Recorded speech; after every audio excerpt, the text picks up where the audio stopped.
私は光、32歳の元会社員だ。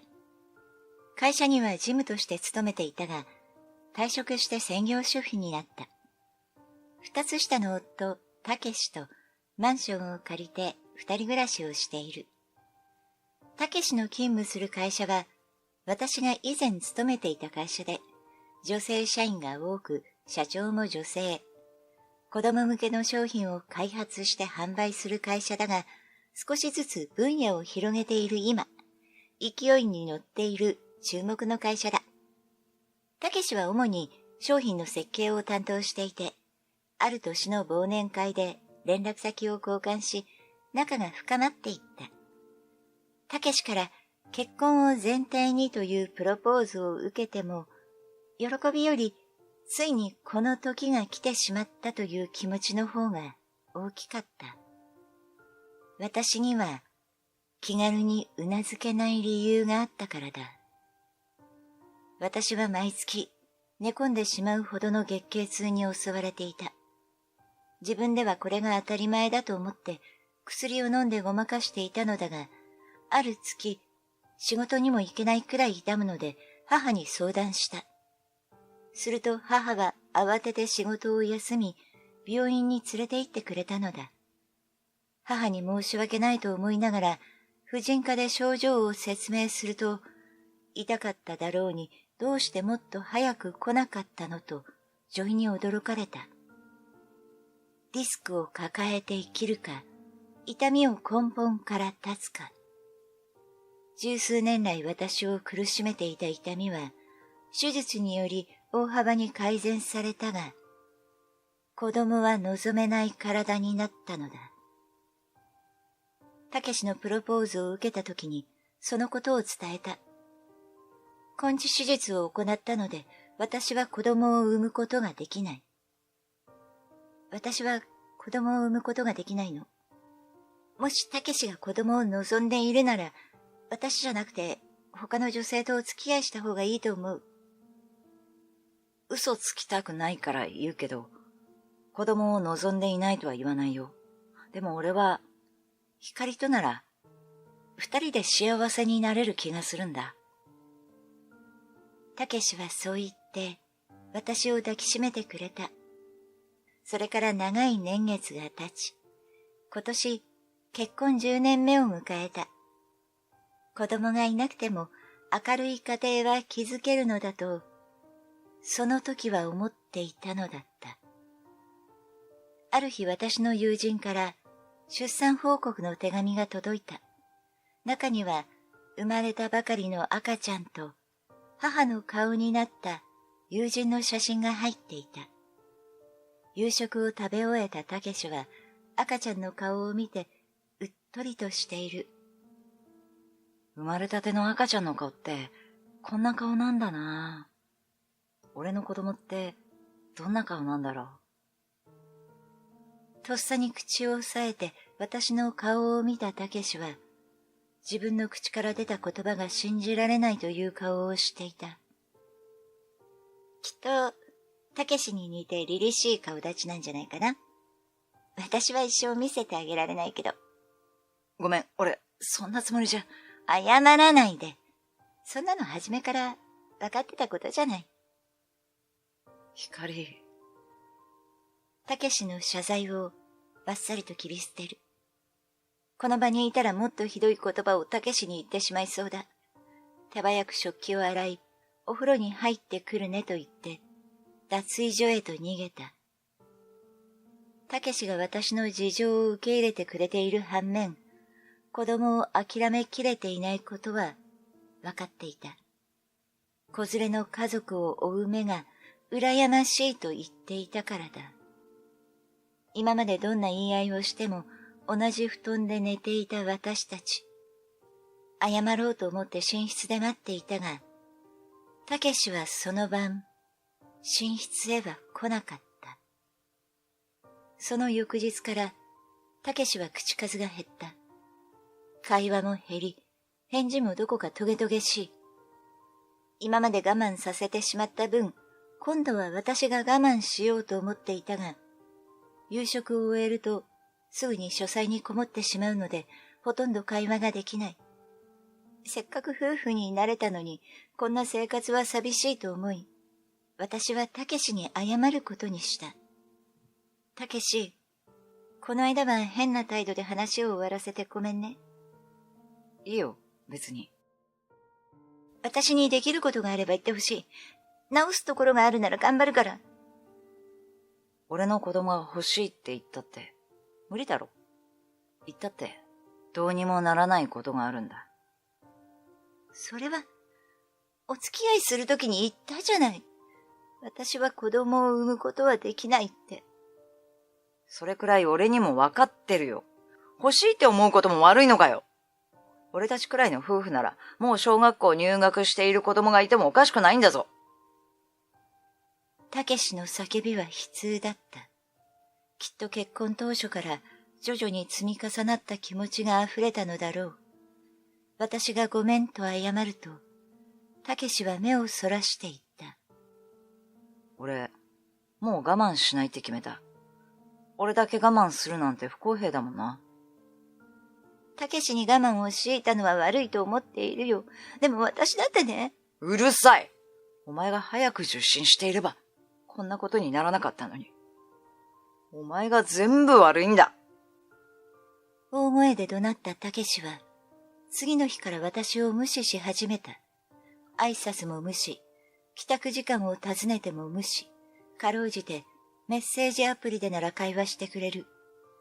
実家や義実家へ行った時などはいつものように会話をしてくれるのに、家の中では一貫して私がいないかのように過ごしている。常にイライラとしていて、私が何か失敗をすると大声で責めるので、私は自信をなくしていた。たけしの言う通り、私がきちんと病院に行っていればよかったのだ。そう思うと、自分で自分を責めてしまい、両親にも相談できずにいたのだった。たけしから無視をされて、数週間が経った。その日も無言で出勤する背中に、行ってらっしゃいと告げて、家事を始めた。こんな生活がずっと続くのだろうか。これから先、私は空気のように扱われて生きていくのだろうか。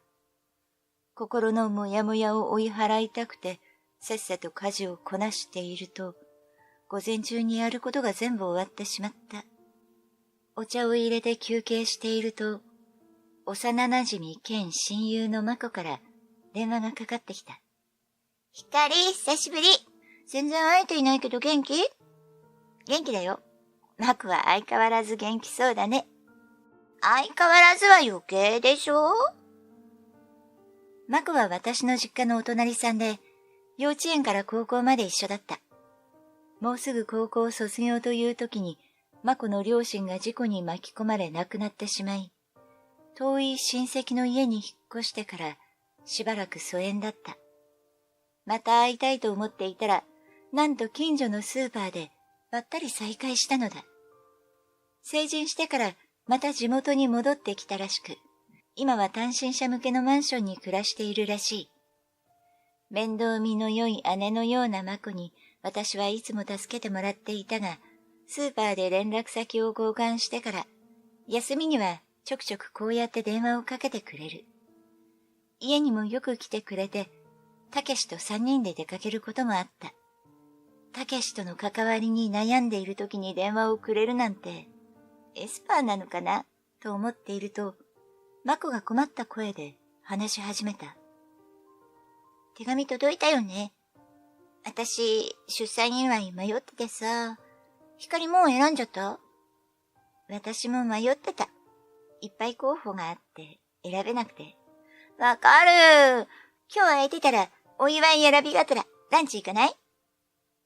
先日出産報告をくれた友人は共通の友人なので、一緒に出産祝いを探しに行こうというお誘いだった。断る理由もなく、思わず電話なのに大きくうなずいてしまった。服を選んでメイクしてという働いていた時には当たり前だった行動にワクワクしている。メッセージアプリでたけしに連絡して、私はいつもの買い物以外で久しぶりに外に出たのだった。指定されたカフェへ行くと、入り口に立っている私に見えるように手をひらひらと振るマコの姿が見えた。同性の私から見ても、マコは美しいと思える女性で、目いっぱいおしゃれをしたつもりでも、マコの隣ではくすんでしまうようだった。そんな気持ちを飲み込んで、注文を済ませたマコと近況報告をし合った。誘ってくれてありがとうね、マコ。マコは最近どう？最近はね、仕事もプライベートも順調すぎて怖いくらい。素敵だなーって思っていた人から告白されてもうハッピーだよ。お付き合いしてるの？おめでとう。光、ありがとう。直接言いたかったから言うの遅くなってごめんね。その人って私も知ってる人？内緒。まだ誰にも言っていないんだ。結婚の段階になったら言うね。仕事もプライベートも順調だというマコが羨ましくなる。母の顔になった友人と同じく、マコもキラキラと輝いて見える。そういう光は、たけしさんとどうなのよ。どうなんだろうね。マコからの質問に、はっきりとした返答ができない。私たち夫婦は、どうなりたいんだろう。悩んでいると、私の表情を見て察したのか。親友なんだから、何でも相談してよ。とマコが言う。マコの言葉に甘えて、私はたけしとのことを話した。私の話を聞いたマコは、私の親友にひどいと、涙を浮かべて怒っている。今まで誰にも相談できなかったことを話せた私は、マコに辛さを共感してもらえて、少し心が軽くなった。マコ、話を聞いてくれてありがとう。ちょっと楽になったよ。こんなのお礼を言われるほどのことじゃないでしょ？これからは何でも話してね。でも、迷惑なんじゃ。そんなことないよ。誰かに話すと心が軽くなるでしょ？光は昔から抱え込みすぎなの。抱えるくらいなら私に話してよ。わかった？と念を押された私は、ほぼ毎日、たけしについて、マコに相談するようになった。丁寧に返事をくれるマコに迷惑じゃないのかと尋ねると、私が聞きたいだけだからと、笑って言ってくれる。私はマコという理解者を、盲目的に信じきっていた。マコのその行動が善意によるものではないということを、私が知るのは、そう遠くない未来だった。たけしとの仲は改善されることはなく、状況は悪化していくばかりだった。失敗を責められ私が落ち込むと、たけしは本当にお前はダメだな。出産育児がない分、他の主婦より楽だろうというのだ。子供がいないからといって楽というわけではない。たけしが快適に過ごせるように私なりに頑張っているつもりなのだ。たけしが私を責めることで、たけしが楽になるのなら、それでよかった。またいつか、前のような夫婦に戻れるなら。たけしを怒らせないように頑張っていたが、私の頑張りが無駄だったことを知ってしまう。たけしに貸したタブレットが返ってきたので、久しぶりに開くと、メッセージアプリの通知が溜まっていた。つい先日、スマホを紛失したたけしが、応急処置で一時的にタブレットでアプリを使用していたので、たけしのアカウントが共有されたままだったのだ。やりとりしている相手は、なんとマコだった。たけしも私のように相談に乗ってもらっているのかなと、アプリを開かず、通知だけ確認する。そこには、信じられないことが書いてあった。光鈍いから、私たちが付き合っていること絶対気づいてないよ。毎日律儀にたけしさんのこと教えてくれるんだもん。おかげでたけしさんとの時間作りやすくなって嬉しい。き合っているたけしとまこが。今日は残業のふりするから、夕方時間あるって言ってたよね。いつものレストランで待ってまーす。確かに前に比べて残業が増えているなとは思っていた。でもまさか、まこと浮気しているかもしれないだなんて。たけしとまこに裏切られた二重のショックで、私は無意識に母へと電話をかけていた。母が出た途端、私は耐えきれず言ってしまった。お母さん、たけしが浮気しているかもしれない。通知を確認した限りだと、浮気相手はまこみたいで、私、ショックでどうしたらいいか。義理の息子が親友と浮気しているかもと聞いて驚いた様子の母だったが、優しい声で私を気遣ってくれた。ひかり、一度実家へ帰ってきたら一緒に暮らすのもしんどいでしょう。まだ証拠がしっかり取れていないから。と会話をしていると、おばさんにも相談してみなさいと母から勧められた。母には姉がいて、私から見るとおばにあたるその人は、夫の浮気で離婚した経験があるらしい。平日だから忙しいかもしれないと恐る恐る電話すると、おばはすぐに出てくれた。ひかり、久しぶり。あなたが電話してくれるなんて珍しいわね。おばさんいきなりごめんね。実は相談したいことがあって。事情を軽く話すと、直接聞かせてと言われて、実家に集まることになった。両親とおばは私の話を聞くと、私がどうしたいかによると言ってくれた。もしたけしが本当に浮気しているのなら、懲らしめたい。このまま夫婦として暮らすことはできないから、離婚しようと思ってる。まこが本当に浮気相手なら許すことができない。ちゃんと責任を取ってもらって、縁を切りたい。おばは一つうなずいて、自分の経験から離婚までの流れを話してくれた。専門家がいた方が話が円滑に進むからと、知り合いの弁護士を紹介してもらうことになった。おば自身も離婚の際にお世話になったそうだ。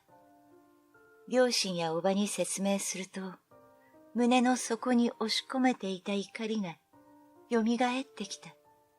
怒りが原動力となった私は、翌日弁護士事務所へ行き、離婚に向けて相談した。おばや弁護士のアドバイス通り、たけしに離婚を宣言するまでは仮面夫婦を演じることにした。いつも通り出勤を見送って、日中は家事をこなし、夕方にはたけしを出迎える。幸い、日中やるべきことを終わらせれば自由な時間がある。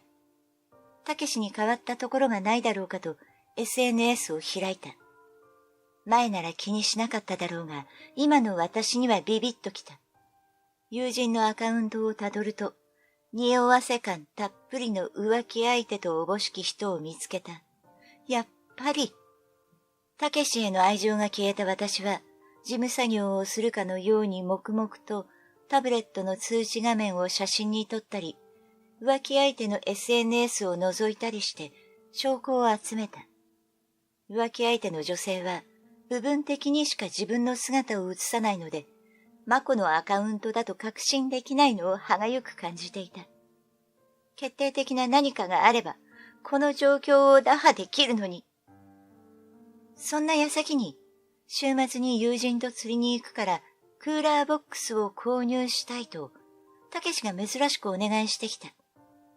金銭管理が大の苦手なたけしは、給料が振り込まれる口座の管理も私に任せている。以前はたけしが管理していたのだが、私がその都度生活費などのお願いするのが煩わしかったようだ。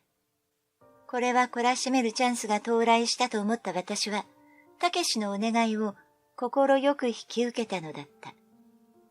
たけし希望のクーラーボックスを購入した私は、同時にボイスレコーダーを夜のうちに車に積んだ。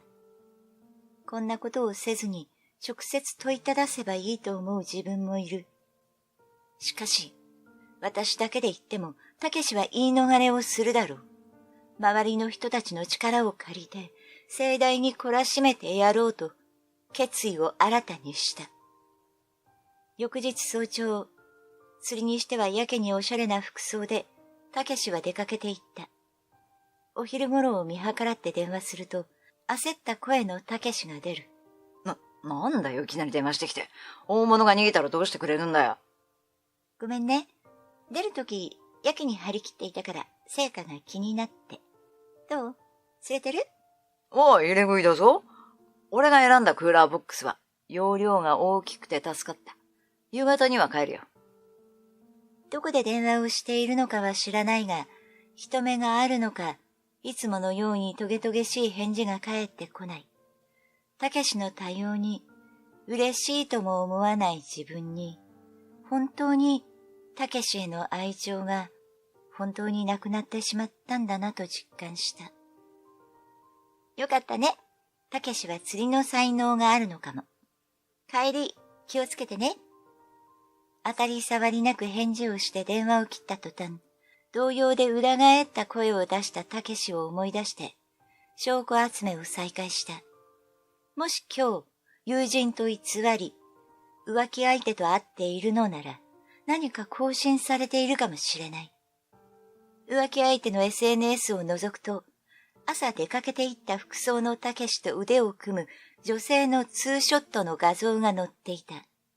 証拠を手に入れたい私と、現実から逃げたい私の葛藤で、呼吸が浅くなる。意識して、深く呼吸をし、震える手で画像を押して、ゆっくりと拡大した。たけしの隣で笑う女性は、間違いなく、まこだ。やはり浮気相手のアカウントは、まこのものだった。大切な彼とデート。その一文を見た瞬間、喫茶店でのまことの会話が、走馬灯のように頭の中に駆け巡った。もうあの時にはすでに、たけしと浮気していたのだろう。私の悩みを聞くふりして、裏で連絡を取り合っていたんだ。ようやく私は、確実な証拠を見つけることができたが、体の力が抜けて、へなへなとソファーに寄りかかった。悔しい、悲しい。感情がごちゃ混ぜになりながらも、私は冷静に画像を保存したのだった。私が用意したクーラーボックスの中には、あるサプライズを仕掛けていた。もし本当に釣りに行って中を見ていたら、怒ったたけしは自分から電話をかけてくるだろう。入れ食いと言っているくせに、まだクーラーボックスを開けていないなんてありえない。たけしは自ら釣りに行くのが嘘だと暴露したのだ。私は制裁の場を整えるべく、両親と義両親を家に招いた。たけしが釣りに行って大量と連絡が来たので、急遽手巻き寿司パーティーをしようと思っていると伝えると、義両親は喜んできてくれた。楽しみにしてくれている義両親に罪悪感が浮かんで、いつも通り話せる気がしなかったが、母がうまくフォローしてくれた。リビングで談笑していると、車のエンジン音が聞こえてきたので、私は玄関へ向かった。たけし、お帰りなさい。無言で玄関を上がろうとしたたけしは、並んだ靴で来客を知り、瞬時によそ行きの態度を装った。ただいま。いやー、疲れたよ。あれ？誰か来てるの？たけしのご両親と私の両親だよ。今日はたけしが釣りに行くと言っていたから、魚をさばいて手巻き寿司パーティーでもしようと思って招待したの。リビングに両親たちが揃っていることに驚くたけしに、私はパーティーを開催したのだと笑顔で伝える。たけしの目は、俺に黙って勝手にそんなことをするなと怒っているが、私の両親がいる前だからと我慢しているようだ。そうだったのか。俺にも一言言ってくれればよかったのに。何日も前から友人との釣りを楽しみにしていたようだったから、帰宅をせかすのも悪いなと思って。ひかりさんはお前に気を使ってくれたんだ。そんなこと言うんじゃない。まさかお前に釣りの才能があるとはな。早速釣った魚を見せてくれ。と、義父は私をかばってくれた。期待の眼差しで見つめる義両親たちに焦るたけし。そんな大したことないよ。たけし謙遜しないでいいのよ。入れ食いだって言っていたものね。私は義父とたけしが会話している間に、車からクーラーボックスとボイスレコーダーを持ってリビングに戻った。たけしは私を、正確には私の持っているクーラーボックスを凝視している。釣りに行っていないとバレたくなかったたけしは。そうなんだよ。でも、友人と釣ったその場で食べてきたから、魚はないんだ。期待させておいてごめんな、父さん、母さん。だらだらと汗を流していった。あからさまな嘘に、義両親は、たけしが釣った魚を見せるのを恥ずかしがっていると思ったらしい。恥ずかしがる必要はない。俺はいつも坊主だからな。そうよ、たけし。お父さんたら、道具揃えるだけ揃えて、成果がないのよ。と、笑って義両親はたけしを励ましている。こんな優しい義両親が悲しむ姿は見たくなかったが、私は心を鬼にして、たけしと義両親に言った。あら、クーラーボックス、開けていないのね。変だわ。もしかして本当は友人と釣りじゃなくて、マコとどこかへ行っていたりして。ひかり、何を言ってるんだ。なんでいきなりマコさんの名前が出てくるんだよ。そのままの意味よ。魚じゃないけれど、これも大量よ。お父さん、お母さん、中のものを見ていただけますか。クーラーボックスを手渡すと、中を見た義両親は信じられないという表情で、たけしの顔を見た。中には、前から取りためていたたけしの浮気の証拠の控えを入れていた。アプリの通知画面、マコと私のやりとりとマコの SNS の内容などだ。マコと日帰り旅行に夢中だったたけしは、やはり気づいていなかったようだ。証拠を見たたけしは、思わぬ事態に顔面蒼白になっていた。これは、どういうことなの？お父さんお母さんごめんなさい。見ていただいたのは、たけしさんの浮気の証拠の控えです。たけしさんの浮気について話し合いたくて、お二人を呼んだのです。どうなんだ、たけし。ひかりさんの言っていることは本当なのか。ひかり、悪ふざけにしては悪質だぞ。こんな合成の写真誰でも作れるだろ。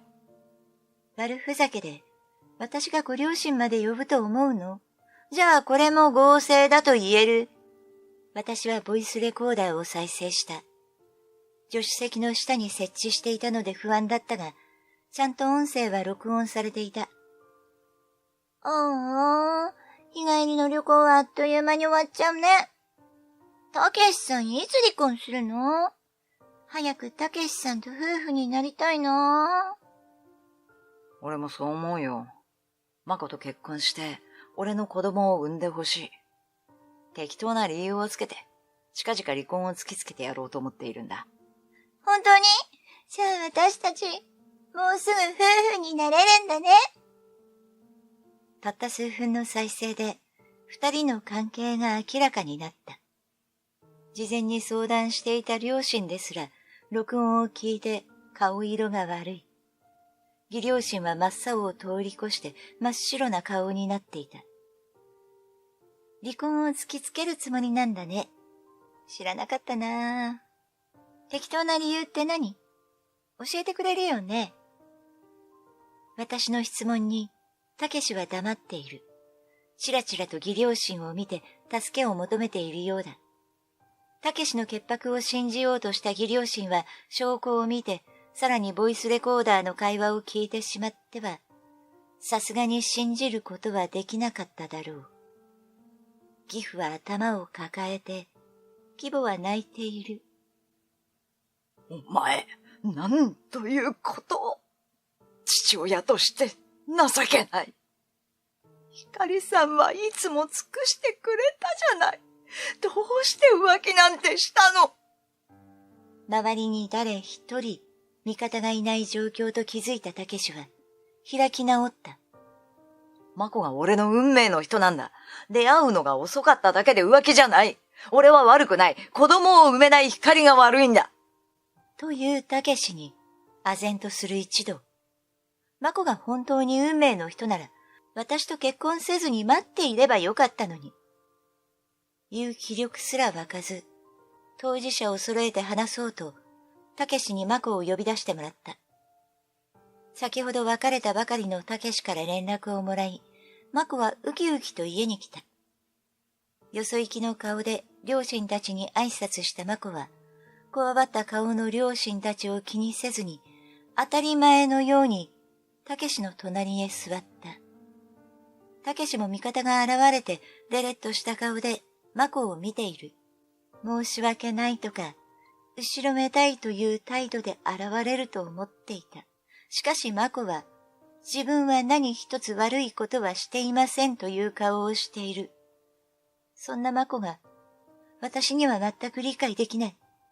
深呼吸して心を落ち着けた私は、再度証拠を出してマコに事実確認をした。今日、たけしと日帰りの旅行行っていたよね。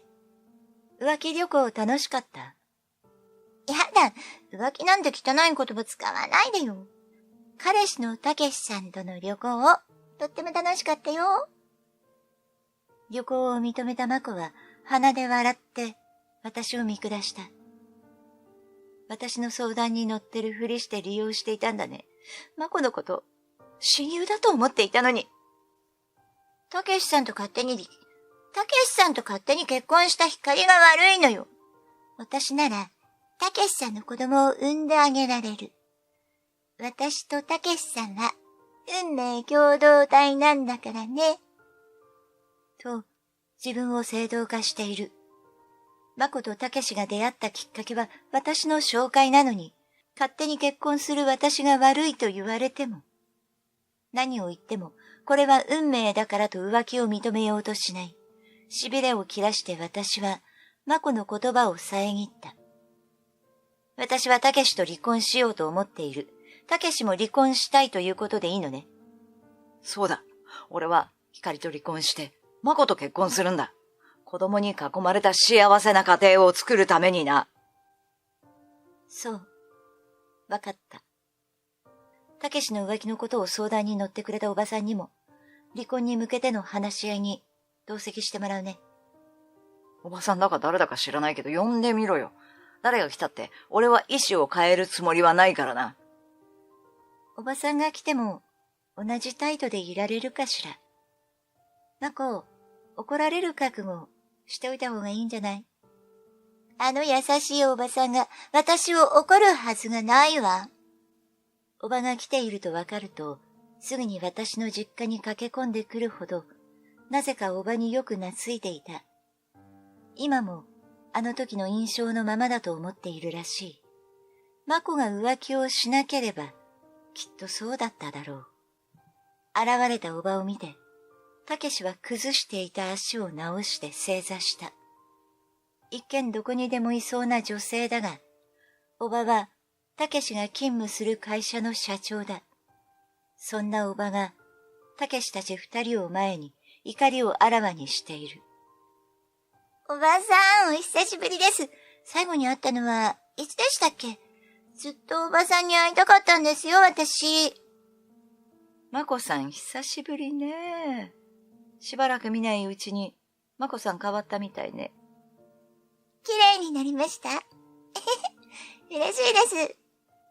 おばの言う変わったは、容姿のことではないと私でもわかるのに、勝手に解釈したマコは、嬉しそうな顔をしている。おばさん、私たちは何も悪くないんです。それなのに光は、私にひどい言葉を。私の方が被害者なんです。愛し合ってる者同士を引き裂くなんて、ひどいと思いませんか？そうなんです、社長。悪いのはすべて光なんです。マコはハンカチで目元を押さえながら、おばに訴える。それを見たたけしは、マコに便乗して私が悪いと指をさした。たけし君、マコさん、あなたたちにはがっかりしたわ。おばはゆっくりと口を開く。怒りのこもった声に、二人の動きがぴたりと止まった。光から聞いたわ。夫婦二人きりの時に言う見下した発言も、光への態度も全部。たけし君、会社では妻を愛していると言っていたのにね。社長違うんです。光を愛していたことは嘘じゃないんです。ただ僕の運命の人はマコだったというだけで。もう光への愛は過去形なのね。あなたたちが運命共同体なら二人で取ってくれるのよね。光を傷つけたことに対する責任を。なんで私ばかり怒られなきゃいけないの？マコさん、子供のようにダダをこねるのはやめなさい。あなたは親友の夫と浮気したの。親友を裏切ったのよ。謝っただけで済む問題ではないわ。マコも幼少期から私の家に来ては私と同じようにおばに可愛がってもらっていたので、自分がおばに叱られると思っていなかったようだ。おばから初めて向けられる厳しい言葉に、マコは口をパクパクとさせている。最終的に二人は小さくなって、浮気をしぶしぶ認めた。後日、おばに紹介してもらった弁護士に依頼して、たけしとマコ両者に慰謝料を求める公正証書を作成した。私の機嫌をとって、少しでも減額しようとする二人を無視して、淡々と手続きを終わらせ、無事離婚が成立した。たけしたちはその後、すぐに婚姻届を役所に提出して夫婦になったそうだ。その翌日、たけしはいつものように出勤したそうだが、浮気が理由で離婚した話はすでに社内中に広まっていた。たけしが挨拶しても女性社員は距離を取る。私が勤めていた頃からいる社員はたけしと目すら合わせようとしなかった。そんな中で空気を読まずにたけしが周りに社会保険の変更手続きに関して聞くものだから、空気が一瞬凍りついたのだとか。光先輩に申し訳ないと思わないのですかと、数名でたけしに迫ってやったと後輩から聞いた。朝礼後たけしは上司に呼び出され、会社のイメージダウンを防ぐためだと、配置移動を提案されたそうだ。これまで同様働けると思っていたたけしは、社内の空気に耐えられず、あっさりと自主退社を選んだらしい。相談もなく無職になったたけしに、マコは言葉が出なかったそうだ。マコも専業主婦になると仕事を辞めてきたばかりだったらしい。収入がゼロになってしまうということをようやく飲み込んだらしいマコは、私に電話をかけてきた。光どうしよう。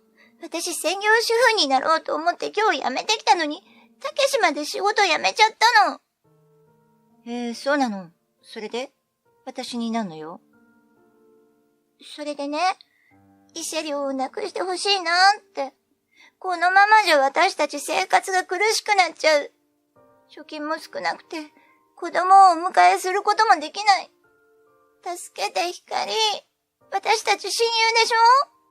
マコ、人生そんな甘くないよ。あなたと私が親友だったのは過去のことなの。